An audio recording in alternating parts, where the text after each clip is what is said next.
Gaza युद्ध शुरू होने के बाद लाल सागर से लेकर तेल अवीव तक यमन के हूती ने वो आतंक मचाया है जिसका अंदाजा इजराइल से लेकर अमेरिका तक को नहीं था।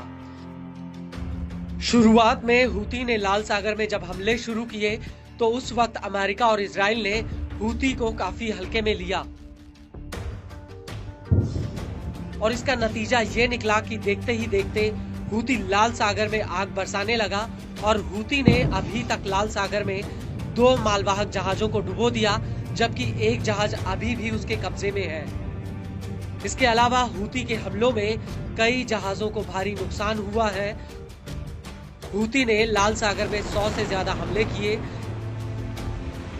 इसके अलावा उसने तेल अवीव पर कई बैलिस्टिक मिसाइल और ड्रोन अटैक किए हैं।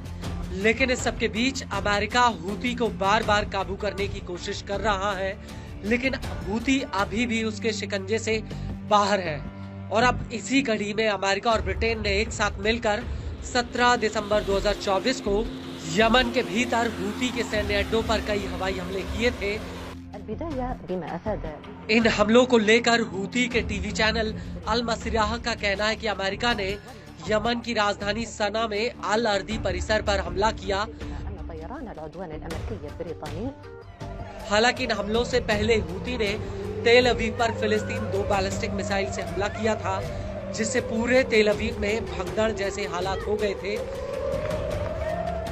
लेकिन इस सबके बीच अब हूती के मुखिया अब्दुल मलिक अल हूती ने अमेरिका और इजराइल को ललकारा है।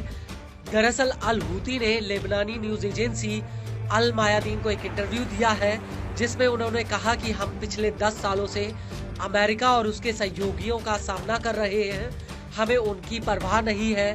इलाके में अमेरिका और इजराइल की आक्रामकता से ज्यादा हमारे पास विकल्प है और इससे निपटने के लिए एक योजना यमन के रक्षा मंत्रालय ने बना ली है। हम परिचालन क्षमता के मुताबिक हर संभव कोशिश करेंगे।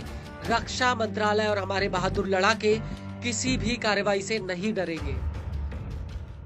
आपको बता दें कि अल हूती ने आगे कहा कि हम भूमध्य सागर, हिंद महासागर और अरब सागर से लेकर लाल सागर तक पहुंच चुके हैं। तेल अवीव के शहरी और अन्य इलाकों तक पहुंचने के लिए हमारे सामने कोई लाल रेखा नहीं है।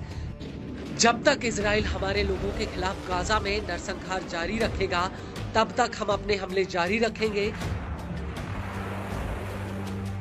अल हूती ने अपने इसी बयान में सऊदी अरब और यूएई पर भी हमला करते हुए कहा कि अमेरिका पिछले 9 सालों से सक्रिय है और यह हमारे देश के ऊपर आक्रामकता का 10वां साल है जो सऊदी अरब और यूएई सहयोगियों के साथ मिलकर की जा रही है। लेकिन अमेरिका को इसमें कुछ भी हासिल नहीं हुआ है।